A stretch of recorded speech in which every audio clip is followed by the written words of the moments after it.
let me start by just saying that some of you probably, when you saw the title of the book, 99 to 1, we're probably thinking, oh, so this is another kind of book that's about, the crimes of the 1%, and it's sort of an attack on the 1%, however people think about that, and which I've heard a lot. And I kind of want to start off by just saying biographically, I grew up in the 1%. My great-grandfather was the meat packer Oscar Mayer, who started a business in Chicago 100 years ago, 120 years ago now. And so my father used to say, bringing home the bacon has a different meaning in our family, which is very, very true. I also went to a very kind of elite private prep school in Bloomfield Hills, Michigan, outside Detroit. And it was one of these schools that was modeled after the old British tradition. We had headmasters and forms and prefects and all of that. And one of my classmates was a guy named Mitt Romney. You've probably heard about him. And he was several years older than me. And I could tell you some other stories about sort of the environment at Cranbrook and bullying and those sort of things. But he and I basically both grew up in this sort of same community, same imprint, kind of in the 1%, steeped in the sort of beliefs about how we're more deserving and worthy. And there was a lot about our schooling, which was about preparing us to lead. In fact, the school motto was aim high. And it was depicted by a logo of an archer shooting an arrow straight into the air, which, if you think about it, is a really foolish thing to do. So I like to think that, but you can, as you know, you can tell, candidate Romney is aiming high, and perhaps shooting the arrow straight into the air, so hopefully we'll. So the context, though, is that this discussion about the topic of the book, the extreme inequality of wealth, has really taken a leap forward. Thanks to the events a year ago, the Occupy movement, and other movements that I think sort of streams of education and organizing efforts, the conversation about inequality took a huge leap forward. And one of the things that I was struck by a year ago, there was a Tumblr site where people called We Are the 99%, where people posted their picture with a statement. Any of you ever looked at that or seen that? A number of you have seen it. It's still there, and they're stories. It's basically people's stories. And some of the memorable stories I remember are a young woman who says, I used to dream about being the first woman president. Now I dream about having a job with health insurance. And a young man said, or another woman said, I'm working bussing tables for $8 an hour so I can help my father pay off $23,000 in medical debt. I hope to get married. I'm saving up money. But it looks to me like my entire future will be ruled by debt. So I'm 22 years old, and all I can see down the line is paying interest. She says, I am the 99%. And another fellow wrote in and said, I served a tour of duty in Iraq, where I worked to help politically connected private contractors make a lot of money. I came back to the United States after an economic meltdown where the greed of bankers and excess destroyed our economy. And he said, I've joined the Occupy efforts. This is the second time I've been fighting for my country, but now the first time I understood who my enemy is. And on and on. And I encourage you to go on and read these stories, because I could tell you statistics about inequality that you probably are as rooted in as I am. The fact that 1% of the population now has more wealth than the bottom 95%. That the share of wealth over the last 30 years going to the 1% and the share of national income continues to grow. But these stories actually, I think, break through. And when I read them, I realize there are stories of people who are trapped in poverty, who are surviving, trying to survive, don't see any way forward. There are stories of what I would call the collapsing middle class experience, people who, were pursuing the American dream and then had the rug pulled out from under them, their hope to retire, to hold on to a home and pay off a mortgage, to have a chance to have leisure in their older years and travel or enjoy their grandchildren. Their dreams have been wrecked by foreclosure and unemployment and the changing economy.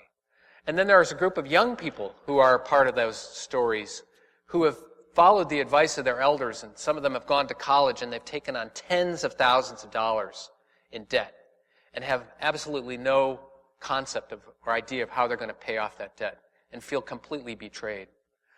And when you read those stories, you realize, yes, we may have political events and presidential elections will come and go, but that those underlying conditions, people trapped in poverty, the collapsing middle class, young people with no way forward, those underlying conditions are not going away. In fact, our current political system, captured as it is by a couple thousand global corporations and segments of the 1%, our current political system is incapable of actually addressing those problems. And so that's why the pressure will continue to build in different forms. The Occupy movement was one expression of that. There are other streams of these movements flowing that will continue to pop up. We might get distracted or deflected into various things, but the underlying grievances are not going away. And so I believe the pressure will continue to build in various ways, and that ultimately there will be some pressure and some realignment politically and socially that will force some kinds of change. But I want to talk to you about that. And a couple of just things I want to say, though, that I've worked on these issues of inequality of wealth for about 25 years. About 15 years ago, when we started United for a Fair Economy, there was still a debate over whether these statistics about inequality were accurate, meaning there was a contested debate over, are we becoming more unequal?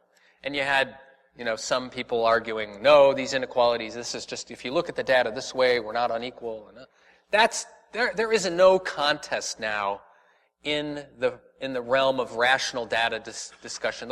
You can read about income inequality and wealth disparities in the Wall Street Journal. You can see it in very independent research. There's a recognition that we have entered into a new phase of extreme inequality of both income and wealth. Where there's still a little bit of contest politically is, do these inequalities matter? So some people still argue poverty is a problem, but we should not really be concerned about how concentrations of wealth, how rich the rich are. That's not really, let's look at the problems over here. Let's look at, and even within a lot of faith communities and religious congregations, the debate is divided. Let's talk about what we can all agree on here, which is the poverty is a problem, and we as Christians or people of faith, whatever your tradition is, should address the issues of poverty. But let's not talk about how much wealth is gushing up to the top. That's a little divisive. That's class warfare. That's envy. So there's still a little bit of debate about that. But what I want to say is that now, after about several decades, there is now incredible evidence in every discipline that these disparities of income and wealth are trashing everything we care about. So if you care about, think about what is it that moves you that you care about? Think about children and their opportunities, grandchildren. You care about the health of the ecological environment. You care about the city that you live in and the quality of life and transportation and what are people's lives in a city. You care about democracy and whether we have real participation. You care about mobility, the American dream that if you work hard, maybe you can actually climb the economic ladder. You care about the stability of the economy. You care about sports. Whatever you care about, I can show you now the evidence that these extreme inequalities are trashing each of these areas. That, for instance, if you care about your health, if you care about the health of your body and your community, then these inequalities are destroying the social fabric. People here at the University of Washington have the privilege of having Dr. Stephen Bezruka here, who has done some of the most important research in the planet on these issues. And across in England, Richard Wilkinson and Kate Pickett wrote this book called Spirit Level, how equal societies do better on every indicator. Inequality is making us sick. You're better off living in a society with a lower median income but more equality than a society with higher income but greater disparities of income and wealth. Because, and here's the important underlying reason, when you have extreme inequalities of wealth, when a society pulls apart to that level, the rich and poor gap, there is a breakdown that happens. A breakdown in solidarity, that sense that we're all in the same boat, a breakdown in empathy, an injury to you, does it still matter to me? There's a breakdown in order and continuity and community, and people become polarized, and in place of that, they become fearful, or they begin to believe caricatures about the other. And again, this is why an organization like Real Change is so important, because 1,000 times a day, the vendors who sell you spare change are reaching across economic and racial divides to say, here I am, I'm a human being, I want to connect with you and at least want to sell you a terrific newspaper. That's revolutionary in a society where people live in different class and race bubbles. And the more polarized, the more those bubbles exist. So, inequality matters. I won't even go down the list of every way it matters. You could have an interdisciplinary department at the University of Washington now on inequality studies that would bring together biologists, psychologists, doctors, political scientists that would sort of can document why these inequalities matter. So I won't go on and on. But it does undercut what we care about. A second point I want to make is that 99 to 1 as a framework has really obvious limitations. Not everybody in the 99 has comparable experiences, right? I mean, it's obvious. If you're in the 95th percentile, your experience of, and you have savings and a second home is very different than somebody who's in the bottom 5th or the bottom 10% or is destitute.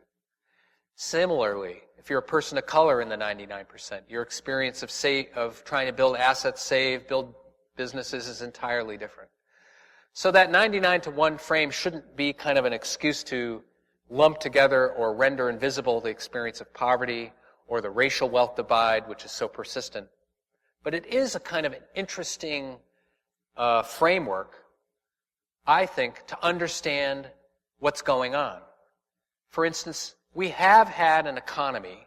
The rules of the economy have been changed to benefit the 1% at the expense of the 99%. Sure, if you're in the top 5th, you've benefited from some of those rule changes. But it's a very important analytical point. The rules of the economy have been tilted to benefit a very small group. What do we want? We want an economy that works for everybody. And I think that 99 to 1 lens, if people look through that, who see that their interests, they actually have common cause with a large majority of people, is a powerful thing. Actually, on Monday, the Institute for Policy Studies, where I work, we're releasing an inequality voter scoring card, where we look at 38 pieces of legislation with the simple lens of, did this legislation benefit the 1%, or was it good for the 99%? And we have a bipartisan list of voters and elected officials and what their records are in relation to these inequality issues. So it's like an inequality sports card. So it's a useful framework. That said, the 1% it doesn't make sense to lump together the 99%, nor does it necessarily make sense to lump together, in my opinion, the 1%. Having grown up in the 1%, I actually have had a front row seat to the fact that there are a huge percentage of people in that 1% actually have devoted themselves, are concerned about having a fair economy, having a society that works for everybody. So there's this segment of allies and people who have worked philanthropically behind the scenes, many of them quite humbly, to work for a good society. The problem is, within the 1%, there's a segment that I characterize as the rule riggers, the game fixers. They use their considerable wealth and power to influence the political system, to change the rules, to benefit themselves so that more wealth and power funnels to the top.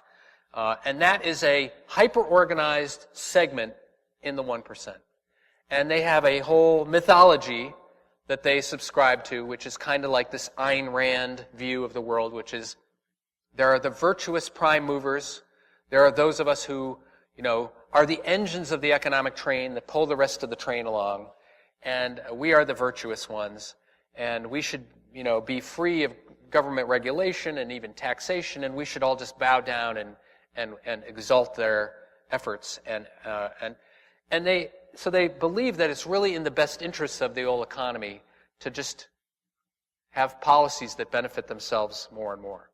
You think of the Koch brothers, who are these two brothers who have this huge, who are today, the Forbes 400 released their list of their annual sort of September once-a-year tally of the billionaires. The Koch brothers, their net worth from last year increased 24%, from 50 billion to 62 billion. That's 12 billion more than they had last year. So their strategy is working. It's a very good investment.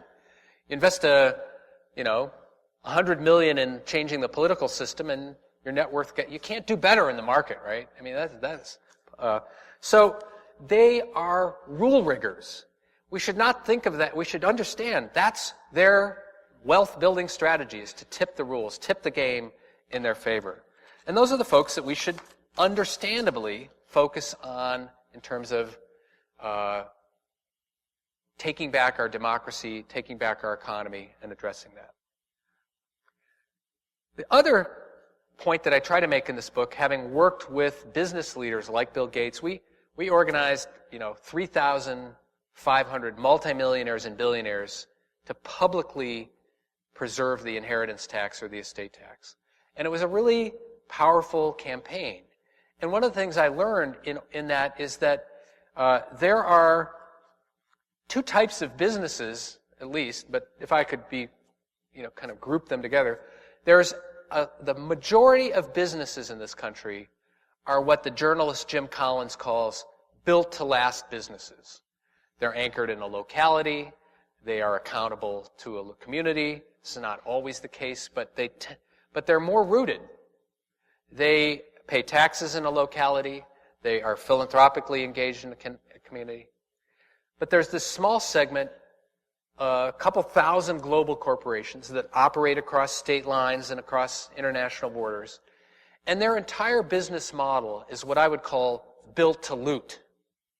So there's built to last and built to loot. And they will tell you that they're job creators. But in fact, their business model is about shedding jobs, is about getting you to pay their bills. So many of these companies have figured out how to game the system, so they have subsidiaries around the world and they move their profits around and they pay very little or low taxes in the United States so that you and I pick up the slack. And they try to shift jobs and they try to squeeze their employees and they try to get our communities to pay the healthcare costs of their employees, and they dump their pollutants into the stream and we have to pick it up. So their model is to shift costs off of their balance sheet onto you and me and onto nature, and that's their way that they boost their profits and boost their net worth. And I think going forward, it's important to realize there's huge allies in the business community in that built to last, rooted business effort. And that's where some of these business associations, like the Business Alliance for Local Living Economies, or some, here, Washington First, Seattle First, these are the rooted businesses that we should be lifting up, and we should be trying to de-link as much as possible from the built-to-loot economy and the built-to-loot corporations. So, that's a little bit of context, but I think what you're probably wondering is sort of what's the way forward? How do we reverse these inequalities? And is it too late? Right? Have we crossed some lines? Have we become so deeply rutted in these patterns of inequality? And I think we have some huge challenges in that. But I think that there are some interesting rumblings out there that I just want to observe, and then we'll take a break and hear your questions, write your questions, and hear some music, and then come back and discuss what are our prospects.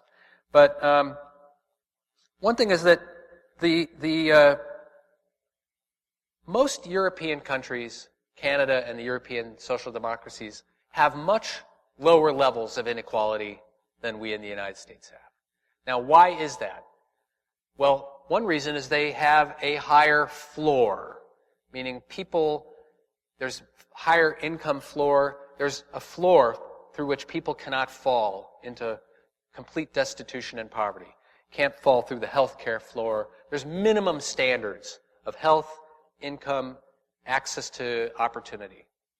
And so many societies are not as extremely unequal as the United States because they do things like raise the minimum wage, or have universal health insurance, or have established paid vacation time, or benefits that raise the floor high.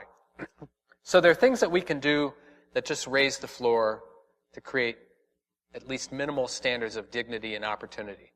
So there's a set of policies there. There's also a set of public policies or interventions that reduce inequality that I call leveling the playing field. How about, campaign finance reform, where you try to break the nexus between money and influence. You pass campaign finance reform laws and those sort of things. Or you say, instead of having two tax rules, one for global corporations and the 1%, and another set of tax laws and rules for everybody else, why don't we operate with one set of tax rules? Why don't we stop privileging a small segment of taxpayers? So there are things that I think just sort of level the playing field. But here's the problem. We can raise the floor and we can attempt to level the playing field. But as long as the concentration of wealth, as long as there's so much wealth concentrated in few hands, that will continue to undermine anything and everything we try to do. Campaign finance reform, I'm a huge backer of what Lawrence Lessig and others have been talking about. How do we address that? But the problem is, money is like water running down a hill trying to influence politics. You can put up a barrier, you can put up a dam, you can try to dig a hole and keep the money from flowing as fast, but the money is just going to keep flowing into the influence business.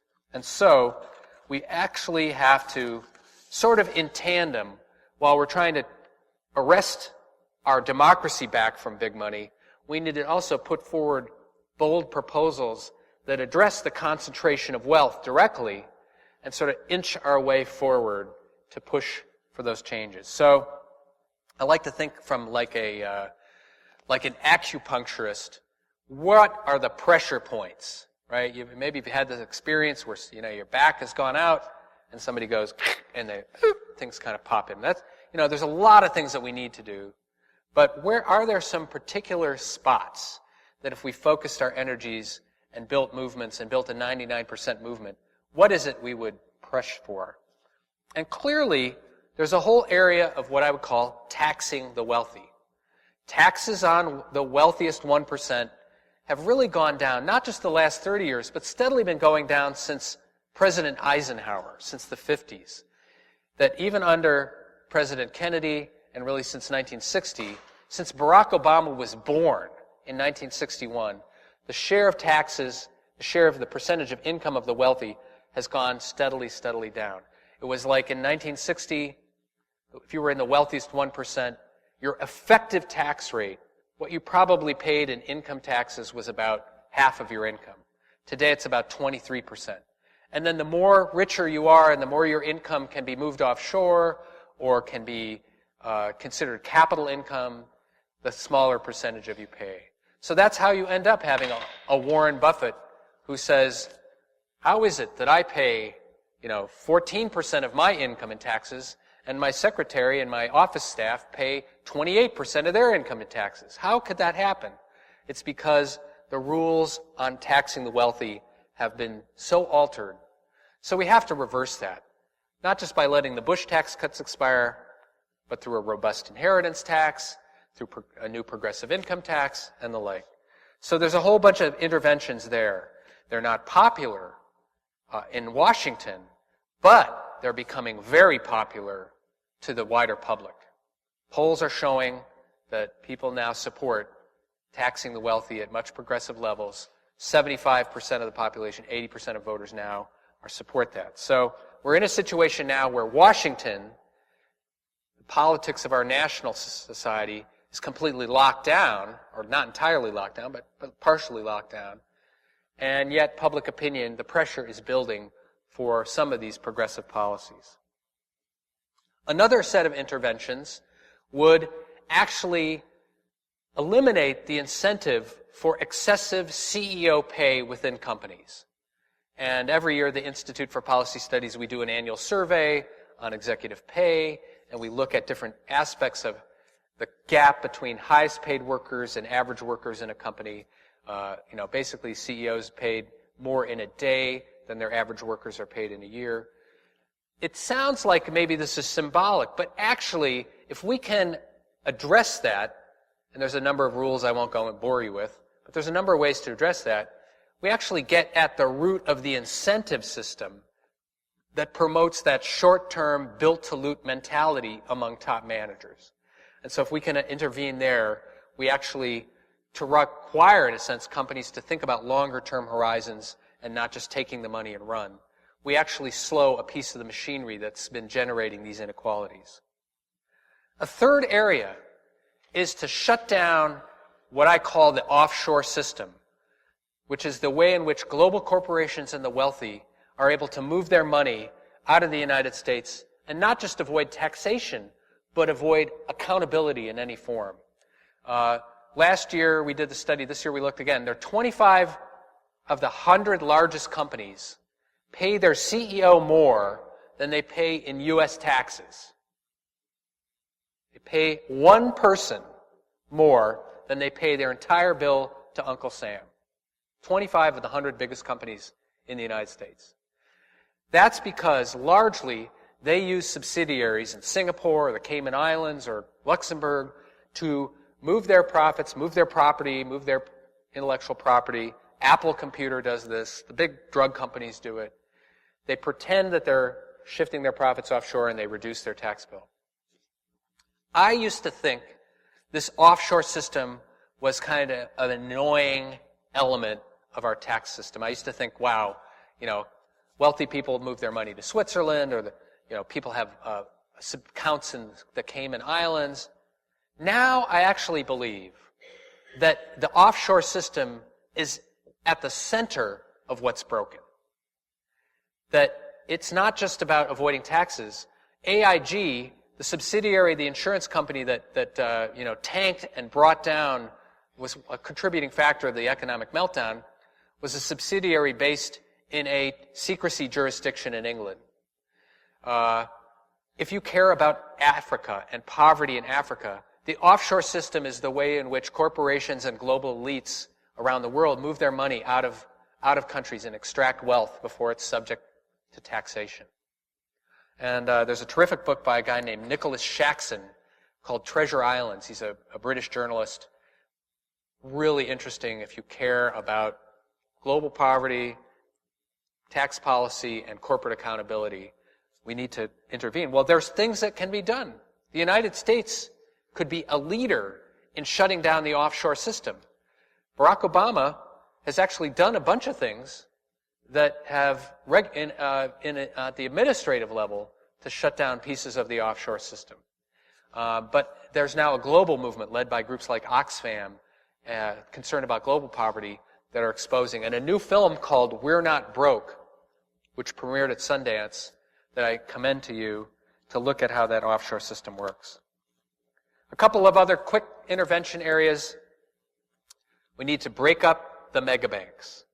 The 6 big banks that drove our economy off the cliff have their share of the market has increased by like 15% since 2008. These are the banks that would not exist without our taxpayer subsidies.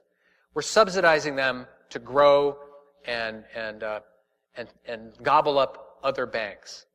So we need to move to prepare for the next time one of these banks starts to wobble. There's not a government bailout. There's a government breakup of those banks. They're not only now too big to fail, they're getting to be too big to save. And so, there's a David Korten has written a terrific paper about sort of how is it that we move from the Wall Street sort of casino economy and these 6 big banks to creating a regional credit system and moving capital back to local institutions. And individuals can do this. There's this whole Move Your Money movement, and religious congregations, and municipalities. The city of Boston is debating taking money out of the big mega banks and proactively depositing funds in local and regional banks. Final area that I would point to is the sort of how do we recharter corporations. And we've been working with a task force of members of Congress that are looking at a federal corporate charter where corporations above a certain size and that operate across state borders would be subject to a federal charter. So they can't just be incorporated in Delaware with no accountability, but that they actually have to subscribe to a higher level of transparency. So things like that, a federal charter that redefines corporations, redefines their rights and their disclosure. So those are a couple of examples of interventions that I think would make a difference. On the question of, is it too late? Does Wall Street, does this 1% have so much clout? Are they, when you think about the super PACs and the Citizens United decision that's unleashed even more private money, the Koch brothers now have $13 billion more than they had last year, certainly going to use that to protect the old order and system. What do we do? Where do we go? And I guess that the first thing I would just note is there is actually an awakening. A year ago, I think there was a sense of optimism because there was sort of young people and an Occupy movement, and the whole discussion about inequality burst forward. And then I think there's some sort of disappointment that maybe that didn't lead to, the parallel to sort of a Tea Party politics. But that was never going to be the case. The Occupy movement is what it is, which is a swarm, which is a gathering, which is a convergence. And it did something very useful, which is raise the profile on these inequality issues and the ways in which corporations have captured. Other movements have flowed out of that and will continue to build power. But there's a global awakening on these issues of inequality and concentrated corporate power. The movement to close down offshore tax havens globally is in a very different place than a year ago. The movement for a Wall Street financial transaction tax, a levy on every transaction, is a global movement. The European nations are pressing the United States. Whenever Obama gets together with the leaders of France and Germany, they're all saying, President Obama, why can't you have a Wall Street transaction tax like we're trying to put in place? Why can't we globally move in consort to slow down the speculative frenzy of our financial sectors? So there's a movement building in that area. We're part of an effort called the Other 98%. And I encourage you today to sign up for the Other 98% online and join some of the actions that are coming out of that. Rebuilding the dream. People are forming affinity groups, resilience circles, preparing to think about creative actions to take. So I think there is an awakening. It isn't always mirrored in the mainstream media. And in a way, I think that the Occupy movement might have been a little overhyped, and then all the interesting things that have happened have been underreported. Let us not let that dictate how we understand what's happening in the world. The second piece of good news is there's allies in the 1%. There are countervailing, there's the patriotic millionaires, wealth for the common good. All these networks are forming of people in the 1% who are using their leverage to retell stories about how wealth is created and to advocate for the policies we're talking about here. The third piece of good news is people are not waiting for our political leaders to lead on this issue. They are moving forward wherever there is an opportunity. So the Move to Amend movement to repeal the Citizens United decision is working all over the country at the local level, passing ordinances, doing educational forums, enlisting, Reverend Cecilia Kingman was telling me in Montana, there's statewide pressure to reverse Citizens United. State legislators are debating this. There's sort of a movement that if change is blocked in Washington, we need to move in other arenas. The Move Your Money movement, moving money out of the mega banks. 350.org, the group that's been taking one of the groups nationally that's been working on climate justice and climate change. After the election, we'll be launching a huge campaign to move money out of the fossil fuel sector. Divest yourself, divest your congregation, divest your pension fund from the fossil fuel powerhouses that are blocking reform. So they're not going to Washington to ask for anything. They're taking direct action and doing education along the way. So I think that that's a good sign. And President Obama has campaigned on these issues of inequality. But the reality is he's like getting out in front of the parade because public opinion has already shifted to that spot. And I think that's the good news. But the final thing I would say is that we have working in our favor is that we actually, as individuals and communities, have huge capacity to change, not just in the short term, or not just over years and years, but in the short term. People are making decisions every day to live very differently, to make different choices, and to push for change. And I want to just close with a story, which is a couple months ago now. I was part of a demonstration in Washington, D.C. for a financial transaction tax. Now, how many of you have ever joined a street demonstration in favor of a good tax policy? Raise your hand. Okay. It tends not to get people out into the streets, right? It's not like, it's a little wonky. In fact, a year and a half ago, the number of people who could talk about a financial transaction tax would have fit into this room with you all. This would have been the size of the conversation nationally. But a couple months ago, I was part of a demonstration with 7,000 people marching in the streets of Washington to press for a financial transaction tax, a Wall Street tax. Now, it happened that 6 of the 7,000 people marching were nurses. Are there any nurses in the room? Any nurses? You have a nurse here? Thank you. Okay. It just so happens that the National Nurses Union has decided that the financial transaction tax is like their intervention, the thing that they want to put on the national agenda. And they have thrown their leadership and members and rank and file into this effort. So here I am marching along in Washington with 6,000 nurses. I know because they're all wearing red shirts, and the rest of us are not. So I turned, and there's one nurse marching along. I said, "Hi, where are you from?" She says, "Oh, I'm from Taunton, Massachusetts." And I said, "Well, I'm from Boston." Taunton, I got people in Taunton. So we start talking. I said, "How did you get here? Or why are you here?" And she says, "Oh, I got off my shift last night at the city hospital, and I got on the bus, and we came down all overnight, and, we were sort of partying and laughing, and we didn't sleep that much. But here we are. We're out here marching at 9:45 in the morning." And I said, "Wow, that's pretty cool, but why are you here?" And just to get it to understand, Eleanor is probably 55. She's wearing her shirt. Her shirt on the front says, "If you save a life, you are a hero. If you save 100 lives, you're a nurse." And she's holding a placard. In fact, all 6,000 nurses are holding these placards that say, "Heal America. Tax Wall Street." And she says, "I am here because I work as an emergency room nurse, and I see the impact of this economy coming in the door on the bodies of my patients. I see people who are overstressed. I see people who have hurt themselves or hurt their loved ones. I see people whose health has been destroyed in the last couple of years by poverty or the collapse of their dreams. She says, in fact, a couple weeks ago, I was doing an intake.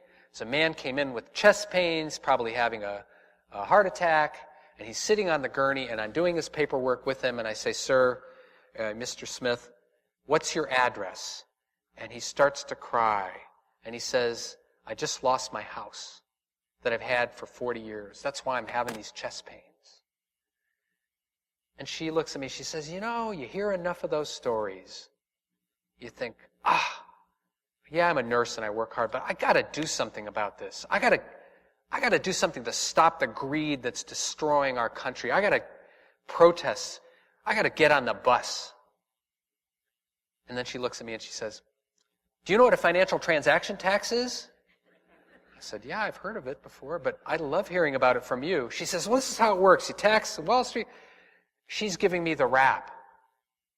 And she says, now we're going to go meet all 6,000 of us are going to meet with our members of Congress, and we're going to just stay on their butts until they co-sponsor this legislation and pass it. We're just going to be like showing up every month on their doors.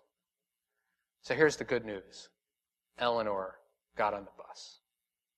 And there's a lot of other people who are choosing to say, okay, time to answer the call. There are even more people who are waiting for the invitation to come from you, to join you, to get on the bus, or whatever that means for you. So I think the good news is there's an awakening. We may not read about it in the newspaper tomorrow, but I can attest to somebody who gets to travel and talk to groups and see what's going on. There's some rumblings in the land. And I encourage you to be part of that. I'm sure many of you are.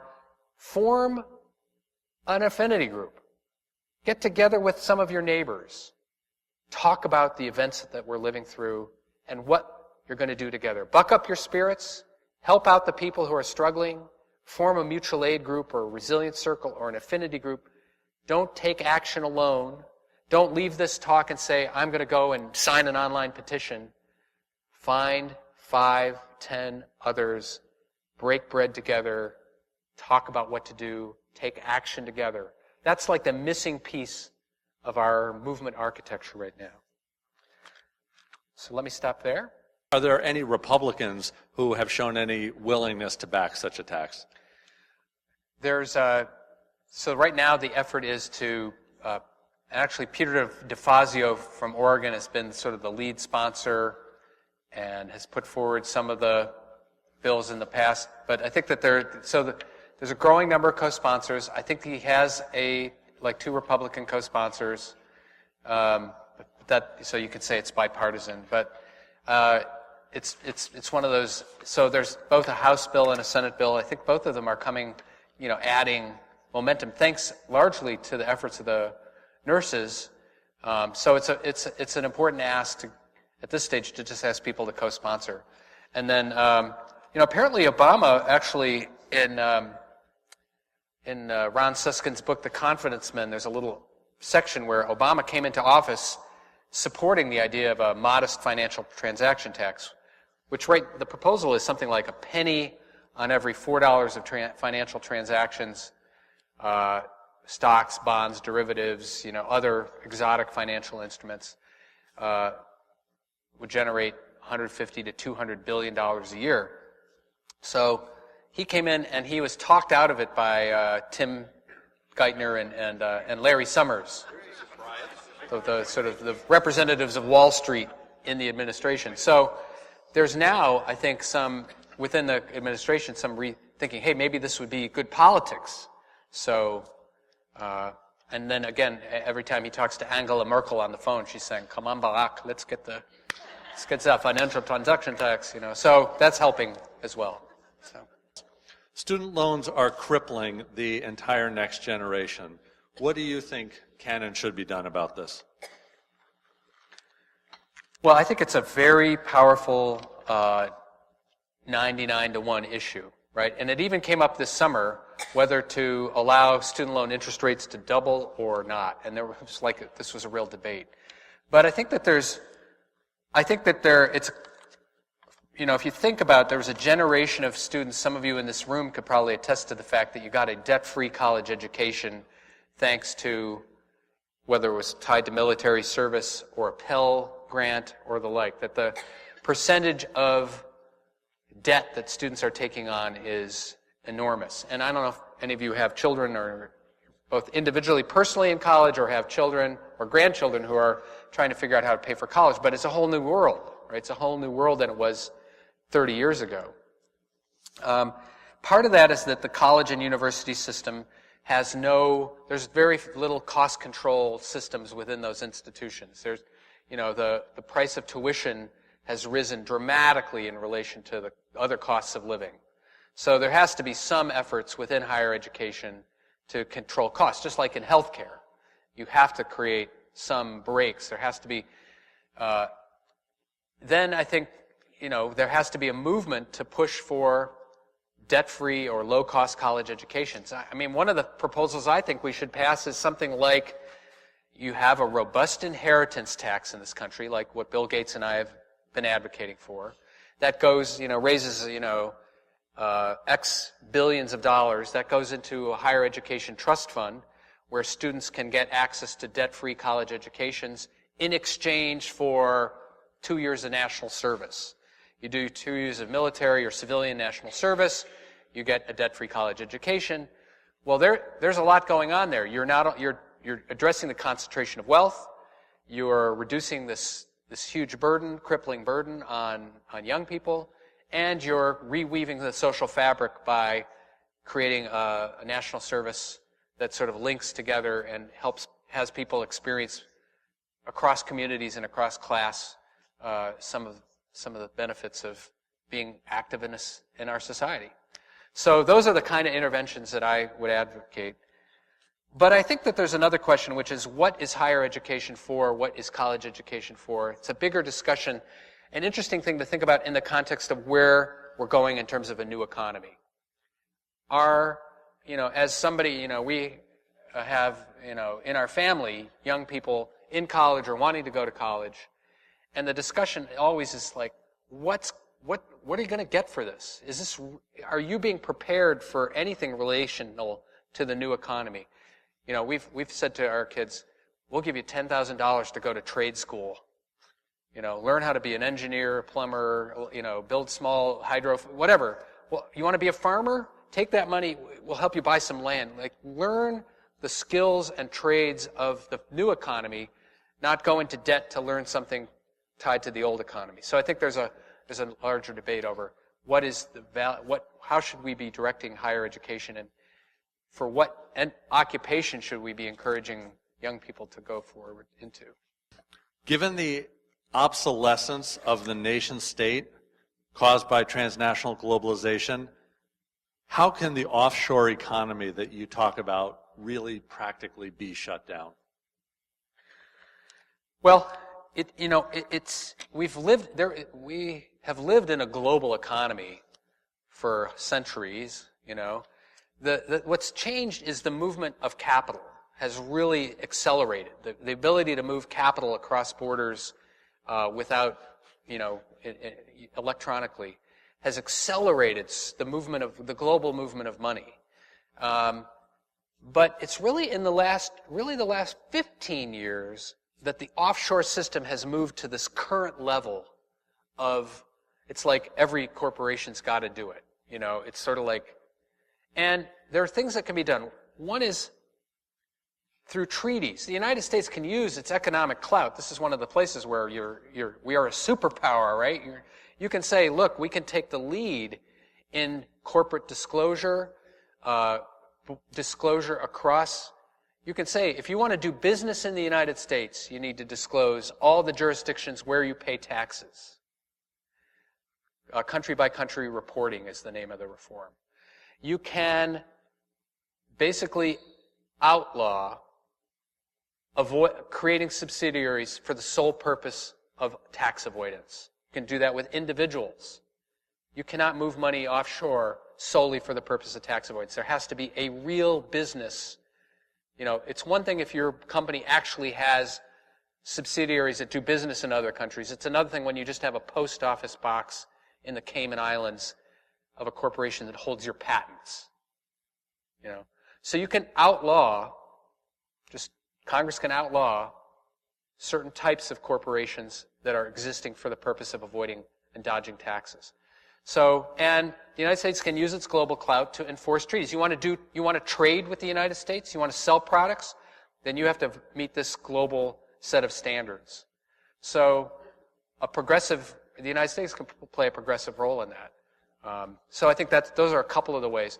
And there is Senator Carl Levin in the Senate has been the champion on this issue from Michigan. The Senator Carl Levin should look at his Stop Tax Haven Abuse legislation and some of the current legislation he's putting forward that actually, it's fairly complicated, but there's like 17 different interventions that actually would make a huge difference in shutting down the offshore system and really the secrecy jurisdictions that exist. There's 65 countries that are now officially secrecy jurisdictions. And if they want to do business with the United States, they have to become more transparent. That would really change the dynamic. When you talk about distribution of wealth and shared prosperity, it conjures up images of communism and socialism.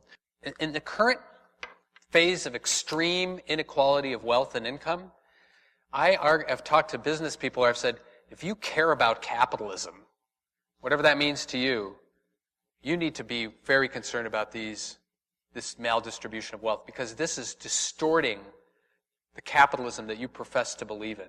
It's creating monopolies and distortions and power concentrations that are warping and destroying capitalism. If you care about small business in this country, then why is it a small business has to compete on an unlevel playing field with these global corporations that have an entirely different set of rules? That is wrecking healthy capitalism.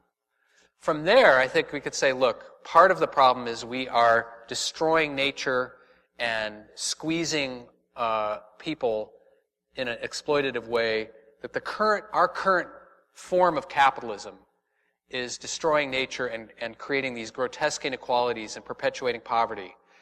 That there are other forms of capitalism, the Scandinavian model or other forms of capitalism, where they have a vibrant private market that has private enterprises and flourishing small businesses, and that is a good thing. And there's huge amounts of the economy that are tied down. For instance, the ecological commons is protected and managed for the long-term, survival of a community and the planet. That you can't get rich. The built-to-loot model of capitalism has to be shut down. What happens after that is where lots of people can have different theories and divergence. But I'd like to see an economy that has a healthy private sector, but that doesn't have these grotesque extreme inequalities, and that where certain things are socialized or community-owned. Certain kinds of natural resources should be community-owned or nationally owned. Certain parts of the commons, if you will, should not be up for grabs for looting. For instance, if we create knowledge through public investments, that knowledge should be commons. It should not be enclosed and taken from us and sold back. Google should not Xerox every book and then sell them back to us. Seeds should not be owned by, patents on seeds should not be owned by multinational companies. They should be held in the commons. Yoga postures should not be owned by somebody. They belong to all of us. So there's a way in which protecting the commons, the economic and social commons and the infrastructure and knowledge commons, if that's protected, we have a society. I don't know what to call it. It's not capitalism as it's currently, but it's not socialism. It's not state ownership of the means of production. There's Gar Alperovitz, who's a terrific thinker, has what he calls kind of a pluralist commonwealth.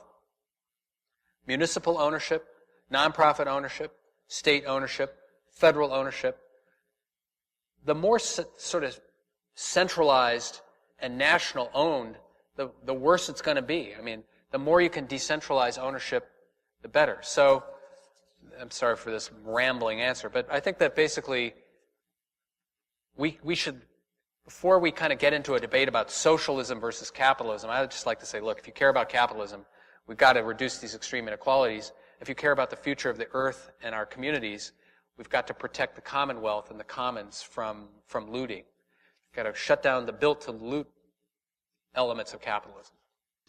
But there's a number of those folks who would be willing to pay more taxes to recycle opportunity, as you say, but that resist the idea of actually paying more taxes when so much of their tax dollars are going to go to service the national debt and to pay for defense spending.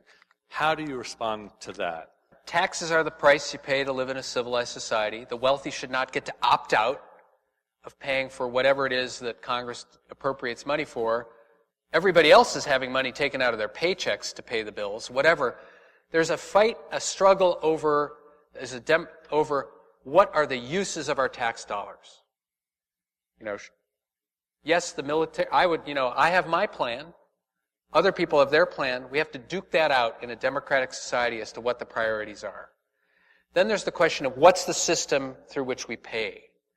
And there are a lot of people I know who are in the 1%. I mean, we've encountered this question in our networks, Wealth for the Common Good, saying, I would pay more taxes if I could check a box off and have it go to where I want. That's not how democratic societies work. You're going to have to get in there and fight for your fixing the national priorities just like everybody else. In the meantime, you don't get to opt out.